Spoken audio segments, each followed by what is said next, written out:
오늘은 여호수아 4장 1절에서 9절 말씀으로 우리 이스라엘이 취한 12돌과 기념비 건립이라는 제목으로 함께 말씀을 나누길 원합니다. 우리가 지난 시간에 3장까지 살펴보면서 이스라엘 백성들은 3장에서 어떻게 되었습니까?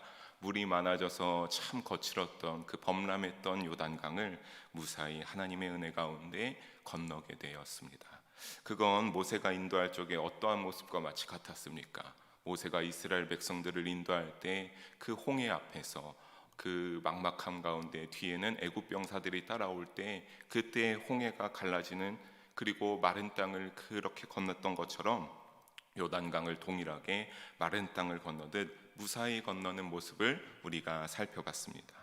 그리고 오늘 읽은 4장에서는 이것을 간략히 언급하고 이스라엘이 요단강을 무사히 건넌 것을 기념하기 위하여서 강 한가운데서 어떻게 하는 것을 서술하고 있냐면 12개의 돌을 먼저 취하고 그 후에 또 12개 다른 12개의 돌로 기념비를 세우는 장면을 보여주고 있습니다. 사랑하는 성도 여러분, 오늘 이 시간에 이 본문을 좀 더 자세하게 우리가 나누면서 거기서는 영적 교훈들로 저와 또 우리 예배당 가운데 오신 영일 성도님들과 또 온라인으로 드리는 모든 성도님들이 은혜를 나누는 귀한 시간이 되기를 주님의 이름으로 간절히 소망합니다.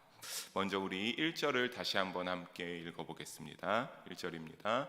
그 모든 백성이 요단을 건너가기를 마침에 여호와께서 여호수아에게 말씀하여 이르시되, 먼저 우리가 초반에 보면 나오는 표현이 모든 백성이 어떻게 했다라고 하고 있습니까? 모든 백성이 요단강을 건너기를 마쳤다라고 말하고 있습니다.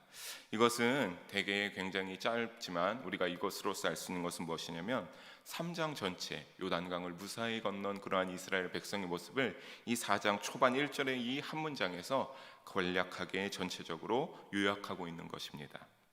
3장에서는 그래서 주로 요단강을 건너는 부분의 전체를 3장 전체를 할애해서 서술하였다면 4장에서는 이제 기념비를 세우는 부분의 전체를 할애하고 있습니다.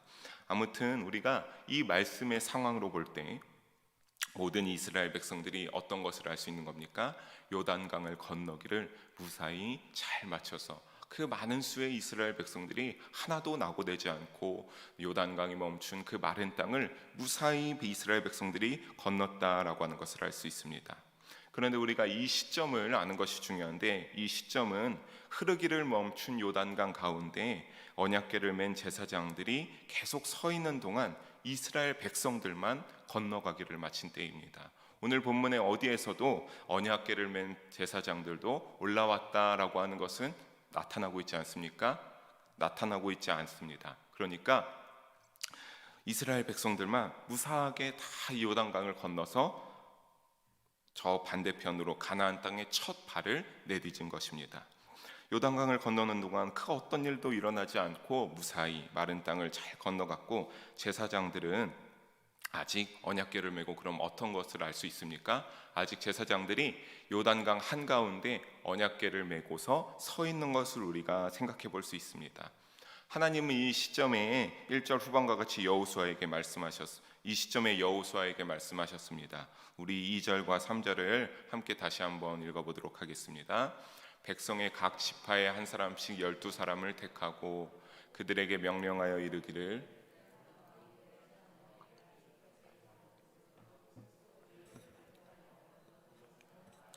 오늘 밤 너희가 유숙할 그곳에 두게 하라 하시니라. 아멘. 그러니까 하나님이 아직은 이 요단강이 흐르는 것이 아니라 요단강이 흐르다가 끊어져 있는, 멈춰 있는 시점에 그 가운데 언약궤를 메고 제사장들이 서 있는 그 시점에서 하나님이 여호수아에게 말씀하시길 뭐라고 하셨습니까? 12지파에서 한 사람씩 너가 12명을 택하라라고 여호수아에게 말씀하셨습니다. 이어서 그리고 3절에서 말씀하신 것은 그들에게 명하여서 어떻게 하라는 것입니까?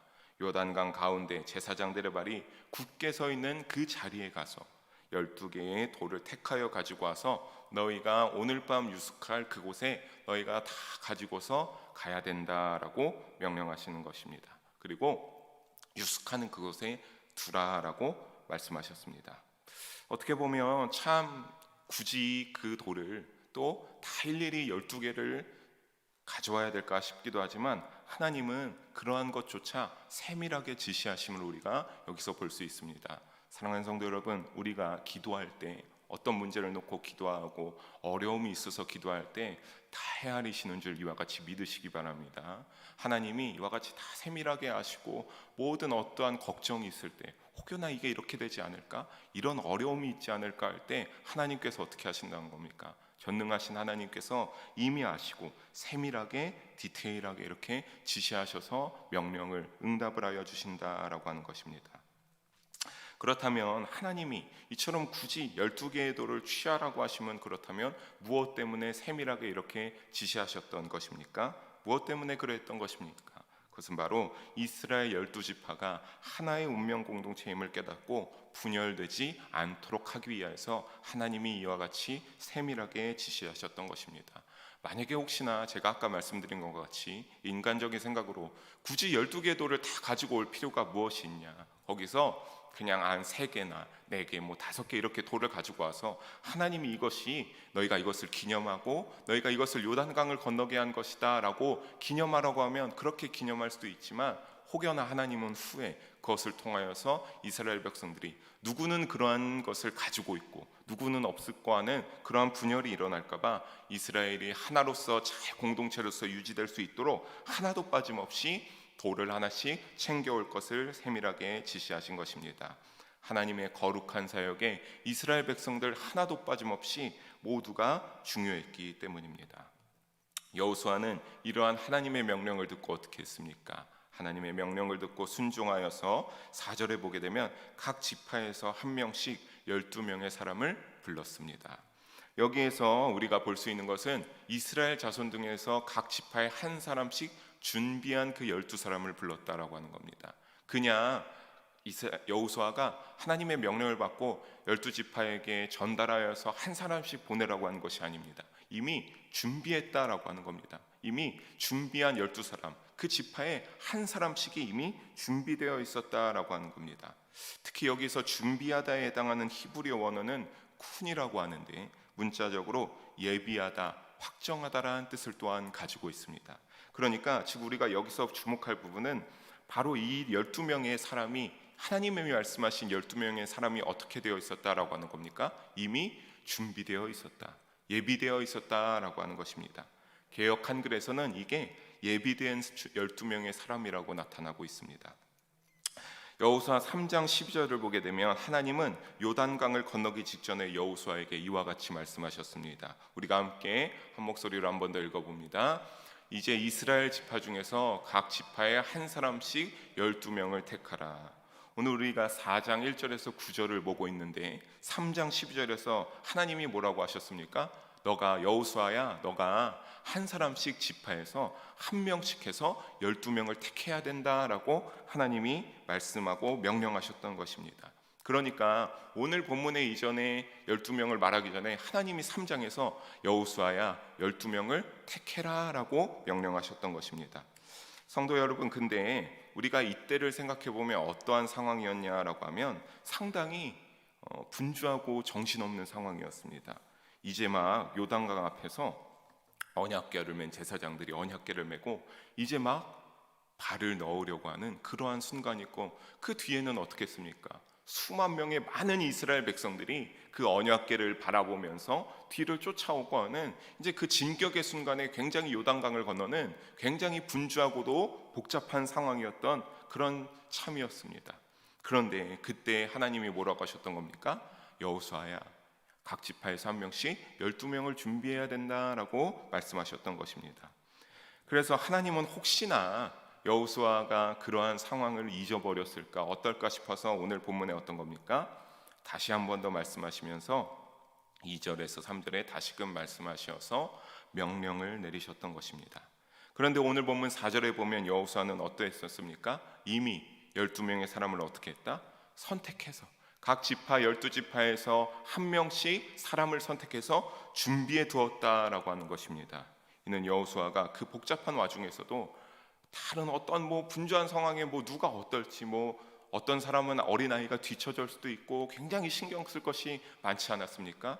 이 언약궤를 맨 제사장들이 거기 가운데 서 있는 동안 아무도 빠짐없이 다 건너가야 했던 그러한 상황 아닙니까? 그럼에도 불구하고 여호수아는 어떠했습니까? 하나님이 말씀하신 것을 최우선으로 삼아 처리했다라고 하는 증거입니다. 그 복잡한 와중에서도 하나님이 말씀하신 것, 하나님이 부탁하신 것을 여호수아는 듣고 처리하여 급박하게라도 12명 지파 가운데서 한 명씩 선택해서 준비했다라고 하는 겁니다. 마가복음 13장 35절의 말씀에 보면 이와 같은 말씀이 있습니다. 그러므로 깨어 있으라. 집주인이 언제 올는지, 혹 저물 때 일는지, 밤중 일는지, 다굴 때 일는지, 새벽 일는지 너희가 알지 못함이라 라고 말씀하고 있습니다. 언제 어느 순간에 주님이 우리를 불러 어떤 일을 시킬지 알 수 없습니다. 우리가 어떻게 삶의 자리에서 일을 하고 있는 순간이 어떤 순간이든지 주님이 어떻게 너가 이러한 감동을 이것을 해주면 좋겠다라고 말씀하실지 우리는 알지 못한다라고 하는 겁니다. 그래서 이 마가복음 13장 35절 초반과 같이 우리는 어떻게 해야 되는 겁니까? 깨어 있어야 함을 잊지 마시기 바랍니다. 우리는 깨어 있어야 합니다. 성도 여러분, 언제 어느 순간에 주님이 우리를 사용하실지 모르고 우리가 생각지 못한 타이밍에도 주님이 사용하셔서 우리가 그것을 감당할 수도 있기 때문입니다. 그러니 아무리 삶이 바빠도 저와 우리 영의 성도 여러분들은 주님을 향하여서 항상 깨어 있고 예비되어 있기를 바랍니다. 그래야지 우리가 어떻게 되기 때문입니까? 그래야지 우리가 하나님이 귀히 사용하시기 때문입니다. 여러분, 디모데후서 2장에 보게 되면 이와 같은 본문의 내용이 있습니다. 여러 가지 집에 그릇이 있는데 금그릇, 은그릇, 나무그릇, 질그릇이 있는데 그 가운데서 준비되고 깨끗한 그릇만이 하나님이 귀하게 쓰신다라고 합니다. 근데 그렇게 귀하게 준비되고 깨끗하게 준비되면 어떻게 쓰신다고 하냐면 하나님의 거룩한 일에 하나님이 합당한 자로서 동참하게 하시고 사용하신다라고 말씀하고 있는데, 그렇게 한다면 그 그릇이 만약에 우리라고 했고 그 그릇을 사용하는 주인이 하나님이라고 한다면 우리는 그렇다면 그릇을 깨끗하게 유지하기 위해서 어떤 것입니까? 나무 그릇, 질그릇, 금그릇, 은그릇, 우리의 인간적인 시선으로 보는 그런 어떠한 삐까뻔쩍한 더 좋아 보이는 그런 그릇이 중요한 것이 아니란 것입니다. 늘 깨어 있어서 내가 먼지가 쌓이지 않도록, 죄의 먼지가 쌓이지 않도록 언제든지 주인이 사용하여서 좋은 음식을 담고 어느 때든지 귀하게 사용될 수 있도록 우리가 깨어 있어서 항상 주님이 쓰시고자 할 때 바로 쓰임받기에 합당한 그러한 죄의 먼지가 훌훌 털어져 있는 예비가 되어 있는 우리 영일 성도님들과 제가 되기를 다시 한번 주님의 이름으로 간절히 축원합니다. 5절을 보게 되면 여호수아는 이제 각 지파에서 준비한 12명의 사람들에게 어떻게 합니까?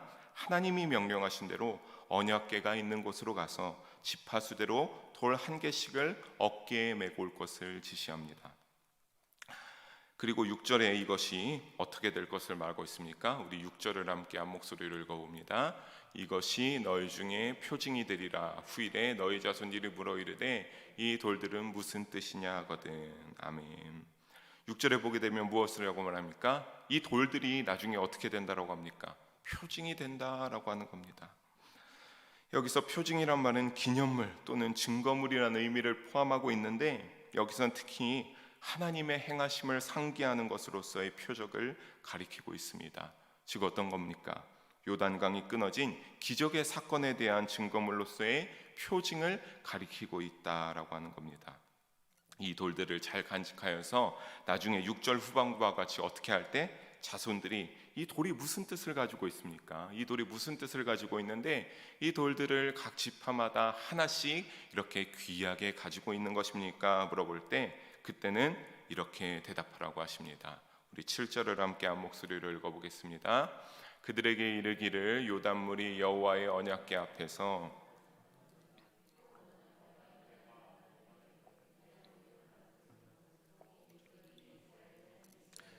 영원히 기념이 되리라라 아니라. 아멘. 어떻게 한다? 어떻게 대답하라고 합니까? 요단강을 건널 수 있게 끊어진 하나님의 역사가 이스라엘 자손들에게 영원히 기념이 되게 하라라고 말씀하셨습니다. 여기서 중요한 것은 챙긴 돌을 그냥 가져다 두는 것만이 아니라 영원히 어떻게 기념이 되도록 요단강을 건널 때 이 강이 끊어지는 사건과 하나님의 은혜를 새기라고 하는 것입니다.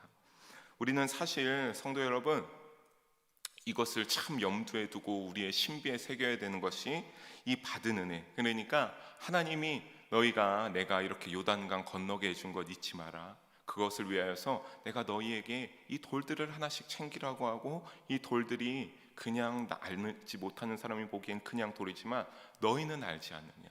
이 돌이 요단강을 건너게 하는 내가 너희를 사랑하는 은혜의 징표다, 너의 표징이다 라고 하나님께서 말씀하셨다라고 하는 겁니다.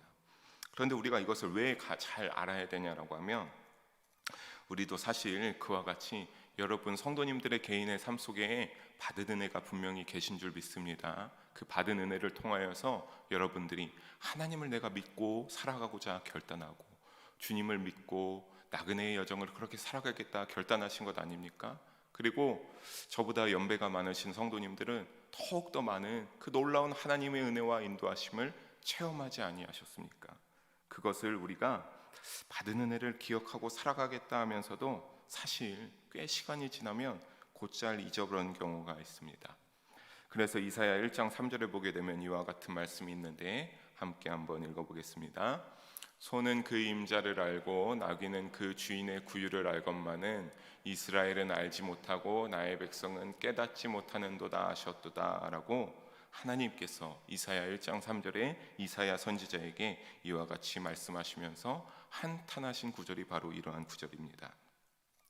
하나님은 우리에게 받은 은혜를 잊지 않기를 원하십니다. 사랑하는 성도 여러분, 우리가 그 받은 은혜를 잊지 말아야 됩니다. 그리고 그 받은 은혜가 우리에게 어떻게 작용하는 겁니까? 오늘 말씀에 하나님이 이스라엘 백성들에게 너희가 이 돌들을 표징으로 삼아 나에게 받은 은혜와 나의 사랑을 기억하라고 하는 것처럼, 우리가 때로는 그것을 잊어버리다가 우리가 그것을 잊지 않고 잘 소유하면서 살아갈 때 그것이 나에게 표징이 되어서 다시 내가 주님에게로 힘을 내고 내가 다시 주님을 믿는 믿음으로 나아가겠다라고 결단하게 되지 않습니까? 하나님은 받은 은혜를 이처럼 다시 한번 말씀드리지만 잊지 않고 잘 기억하여서 간직하기를 원하십니다. 그래서 신명기 15장 15절의 말씀에 보게 되면 애굽 땅에서 종으로 살았던 것을 하나님께서 꺼내 주셨음을 잊지 말고 기억하라고 하나님께서는 명령하셨습니다. 그냥 말씀하신 것이 아니라 하나님께서 어떻게 하신 겁니까? 명령하신 것입니다. 그래서 이스라엘 백성들은 이 말씀을 따르기 위하여서, 신앙의 전승을 위하여서 유월절 기념 행사 때마다 부모와 자녀가 문답하는 형식으로 유월절의 참 의미를 되새기고 이스라엘에게 애굽에서 해방을 주신 하나님의 은혜를 회상하며 감사하였습니다. 즉, 이 시간에 자녀들은 왜 하나님을 믿어야 하는지 자신의 부모에게 신앙의 도리에 대해서 물어봤습니다. 그러면 부모는 출애굽과 광야 생활, 그리고 가나안 정복 정착 등까지 모든 역사 속에 함께 하신 하나님의 은혜를 어떻게 한 것입니까? 가감없이 자녀에게 그대로 증거하고 전승하였던 것입니다. 사랑하는 영을 성도 여러분, 이처럼 우리도 받은 은혜가 분명히 있는 줄 믿습니다. 저도 받은 은혜가 분명히 있습니다. 제가 참 어릴 때 그 크나큰 하나님의 살아계심을 체험했던 그 은혜로 말미암아 제가 그것을 지금도 참 그게 크게 남아서 그것이 저에게 표징이 되어서 제가 그것을 때때마다 힘들고 참 어려울 때마다 그것을 다시 되새기며 하나님을 의지하고 하나님을 향하려고 하고 죄악 가운데서 떨어져 나오려고 참으로 노력하는데, 여러분, 우리도 그런 받은 은혜가 분명히 있다면 진정으로 잊지 마시기 바랍니다. 또 믿음의 가문이 끊어지지 아니하도록 가정이 천국 백성이 되도록 우리도 이것을 전승하면서 힘쓰실 수 있는 우리가 되기를 바랍니다. 이것을 늘 기억하고 회상하면서 오늘날에도 주님께 범사에 감사하는 믿음으로 살아가는 모든 영일 성도님들의 가정이 되기를 주님의 이름으로 간절히 소망합니다. 우리 이어서 8절을 함께 읽어보도록 하겠습니다. 이스라엘 자손들이 여호수아가 명령한 대로 행하되 여호와께서 여호수아에게 이르신 대로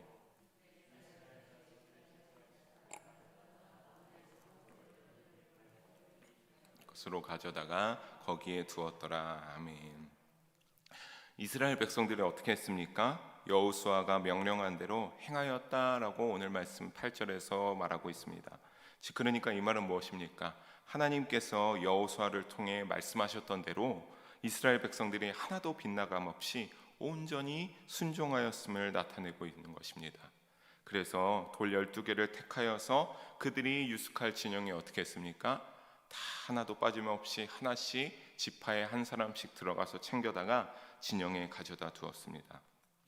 사실 우리가 이 부분을 보게 된다면 여러분, 따지고 보면 결국 여호수아가 명령한 대로 이스라엘 백성들이 행한 것인데, 우리는 이 부분을 가만히 묵상해 보면 얼마나 여호수아가 참으로 하나님 뜻 안에서 온전하게 사명을 감당하는 신실한 지도자인지를 새삼 깨닫게 됩니다. 여러분, 사실 여호수아가 명령한 대로 이스라엘 백성들이 따라서 그렇게 행한 것인데, 우리가 이 말씀을 보면은 하나님이 뜻한 대로 이스라엘 백성들이 하나도 빠짐없이 다 하나씩 돌을 챙겨다가 진영까지 아무런 불평 없이 가져다가 그 돌을 챙겼습니다. 신앙생활에서 이것은 참으로 가장 고결한 가치가 아니겠습니까? 하나님을 온전히 따라서 하나님의 뜻 안에서 온전하게 사명을 감당하는 그러한 믿음의 사람 여호수아, 그것은 참으로 고결한 가치를 여호수아가 소유하고 있는 것임이 아닐 수가 없습니다. 하나님을 믿는 자의 마음이 하나님의 말씀과 일치가 되는 것은 이처럼 참으로 중요합니다. 근데 이것은 하나님의 말씀에 어떠한 것을 전제로 하고 있습니까? 여호수아가 하나님의 말씀에 하나도 어긋나지 않고 믿음으로 충성할 때 이루어진다라고 하는 것을 우리가 알 수 있습니다. 여기에서 여호수아가 그 가운데서 자기가 자기 멋대로 융통성을 발휘한다거나 자기 뜻대로 하는 것은 절대로 없습니다. 여호수아가 이스라엘에게 행할 때 하나님이 시키신 그대로 하나도 빠짐없이 이스라엘에게 이렇게 행할 것을 여호수아가 명령할 때 이스라엘 백성들 또한 아무런 것도 없이 여호수아가 시키는 대로 다 똑같이 행하였습니다. 사도 바울은 고린도전서 4장 1절에서 2절에 보게 되면 이와 같이 말하고 있습니다. 사람이 마땅히 우리를 그리스도의 일꾼이요 하나님의 비밀을 맡은 자로 여길지어다. 그리고 맡은 자들에게 구할 것은 충성이니라 라고 말씀하고 있습니다.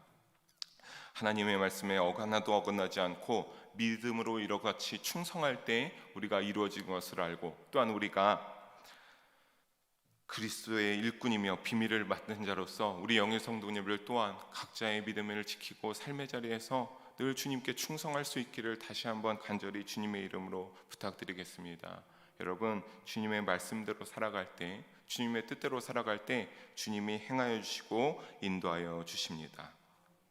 이러한 여호수아가 9절에서는 유일하게 자신의 생각으로 직접 행동하여 다시 흐르게 될 언약궤를 메고 서 있던 제사장들의 자리 요단강 바닥에 12개의 돌을 세우는 모습을 볼 수 있습니다.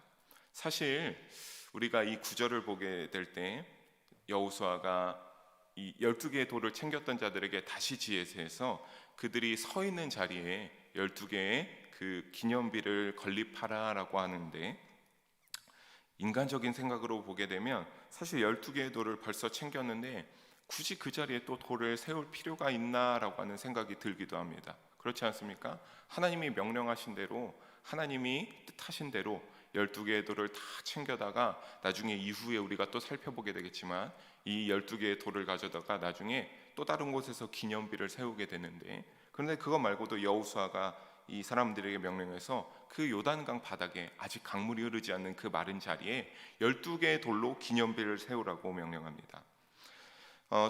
또다시 물이 흐르게 되면 어떻게 보면 제 생각, 얄팍한 생각으로는 아니 어차피 다시 물이 흐르게 되면 저기에 하나님이 보이지 않는 벽 같은 거라서 물이 많이 쌓이고 있는데 그 거센 물결이 다시 흐르게 되면 다시 무너질지도 모르는데 굳이 돌을 또 세울 필요가 있나 싶기도 합니다. 하지만 9절 마지막에 보면 뭐라고 하고 있습니까? 오늘날까지 거기에 있더라 라고 하고 있지 않습니까? 그러니까 여호수아가 이렇게 기적을 체험한 역사적인 사실이 절대 여호수아가 이건 절대 우리가 쉽게 잊을 수 없다라고 하는데 굉장히 큰 의미가 있다라고 하는 겁니다. 오늘날 우리에게도 이와 같은 의미로 바라봐야 할 것이 있지 않습니까? 여호수아가 참 그 첫 이적인데 이제 요단강을 건너고 약속의 땅으로 나아가면서 하나님이 첫 이적을 보여준 그 자리에 여호수아가 처음으로 잊지 않기 위하여서 거기에 요단강의 12개의 바닥에 돌을 세웠을 때 오늘까지 거기에 있더라라고 하신 것처럼 우리가 여호수아가 얼마나 이 기적을, 이 은혜를 잊지 않고 싶으면 이렇게 한 것처럼, 사랑하는 성도 여러분, 우리가 신약 시대의 우리에게 바라봐야 할 것이, 이와 같이 바라야 할 것이 있는데 그것은 뭡니까? 바로 제 뒤에 있는 십자가입니다. 우리가 십자가를 바라볼 때 이와 같이 바라봐야 할 줄로 믿습니다. 십자가는 여호수아가 요단강을 건넌 하나님의 은혜를 절대 잊지 않기 위해서 요단강 바닷 가운데에 기념비를 세운 것처럼, 우리가 예수님의 흘리신 보혈의 은혜를 입어 우리가 새롭게 된 것을 우리는 절대 잊지 말아야 할 줄로 믿습니다. 여호수아는 바닥에 기념비를 세워 목표한 것이 은혜를 잊을만 하면 이 기념비를 기억하여 새롭게 되고자 했을 것입니다. 우리도 이처럼 십자가를 볼 때마다 사랑하는 성도 여러분의 삶에서 믿음이 예수님의 사랑을 기억하고 우리가 우리의 죄를 대신하여 주신 은혜를 기억하면서 새롭게 될 수 있기를 주님의 이름으로 간절히 소망합니다. 모세 때의 이스라엘 백성들은 그런데 이렇지 않아서 어떻게 됐습니까? 참으로 그들은 어떻게 보면 굉장히 놀라운 광야에서 하나님의 임하심을 매일매일 체험하지 않았습니까? 낮에는 구름 기둥으로, 밤에는 불 기둥으로, 목마르면 물을 주시고 이슬을 맺게 해주시고, 하나님이 만나를 주시고, 고기를 먹고 싶다고 하면 갑자기 메추라기 때가 와서 메추라기를 먹게 하여 주시고, 하나님 참 그렇게 놀라운 이적들을 그 사막 한가운데 광야에서 보여주셨는데, 그럼에도 그들은 어떻게 했습니까? 그것을 체험하고, 하나님이 우리를 이렇게 사랑하시는구나, 하나님은 참으로 놀라우시구나, 하나님의 은혜가 참으로 감사하다가 아니라, 그럴 때마다 뭐가 조금만 틀어지면 매일 체험하면서도 감사할 줄도 모르고 깨닫지 못하여서 과거 애굽에서 종으로 살아가던 생활을 회상하고, 모세의 지도자, 하나님이 세운 지도자에게 대들고, 다시 우리가 애굽으로 빌고 들어가자라고 하는 그런 서슴없는 발언을 하지 않는지 과거로 돌아가고자 했습니다. 사랑하는 성도 여러분, 결국 이것은 무엇입니까? 자신의 옛사람을 벗어버리지 못했다라고 하는 겁니다. 예수님께서 우리가 죄악의 어둠에서 빛으로 끌어올리신 것은 무엇입니까? 우리가 그러한 옛사람의 모습을 벗어버리고 십자가의 은혜로서 우리가 새 사람을, 우리가 보혈의 은혜로 우리가 죄를 씻음받고 새 사람의 옷을 입을 수 있는 그 기회를 주신 것 아닙니까? 그런데 이스라엘 출애굽 1세대는 그것을 행하지 못하였다라고 하는 겁니다. 많은 것을 체험하고 하나님이 은혜를 정말 끊임없이 부어주셨음에도 불구하고 늘 불평하고 늘 불만하고 감사할 줄 모르고, 다시 옛사람으로 돌아가자, 내 육체대로 내 마음대로 할 수 있었던 그때로 돌아가자라고 했었습니다.